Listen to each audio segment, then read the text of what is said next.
Let's get into the gender theory, because this is one where you've also been really good on your Twitter about this.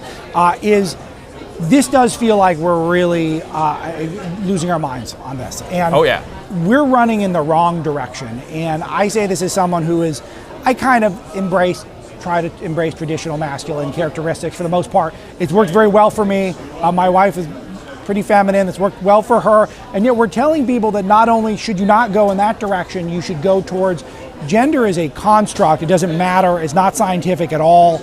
I feel like this is going to backfire. I don't know when, but you've thought about this much more deeply than I have. What does our audience need to know? So that's a good summary. It's already backfiring. We are already entering into a phase where young people are being groomed by their parents, by their teachers in schools, by these weird, I don't even want to know what I can say on camera, where somebody dressed up in a rainbow monkey suit with whatever. No, it's Breitbart, so you can go. You can go. Bare butt and the whole sex toy hanging off the front. And we're already seeing the damage. At the library, by the way. At the library. That wasn't just, that wasn't in front of children. There wasn't at the Embarcadero in San Francisco. That was right. And so what we're actually seeing, though, is this grooming of young people into the inability to process their gender identity, their sex identity, their sexual identity as they're going through puberty, which is already a difficult and complicated time for that. Their bodies are rapidly changing. They grew up thinking, in reality, we are transitioning from boys and girls to men and women.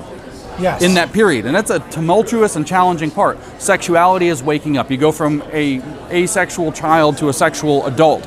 Lots of complicated changes are happening. It's already backfiring because we are grooming children en masse with state endorsement into not knowing how to navigate that difficult period in their lives and to not be able to we're grooming them into identity crises that they are then trying to solve through these medical means like transition or by adopting a very radical identity, like non-binary or gender fluid or xenogender, and the kind of more extreme examples where they can be some gender that's not even a real gender, like tree or boat or something. For real, this is a thing that's happening. It's happening. So, but what's the goal? And what do they want to accomplish? Is it just pure chaos? Is that the goal, or is there something more specific than that?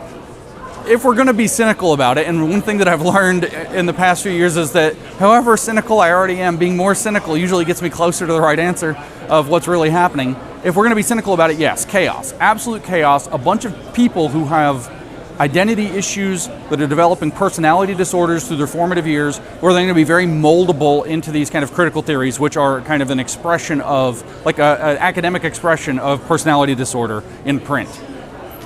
From their perspective, to be charitable, they're trying to free up. So we can think of when we were growing up, it was like, oh, the gay dad, or the dad throws the gay kid out, kicks him out of the house. They're overreacting to that to be very charitable. And so, no, we're going to be completely open, completely accepting, not even just accepting, but affirming and celebratory of whatever this identity struggling child is going through.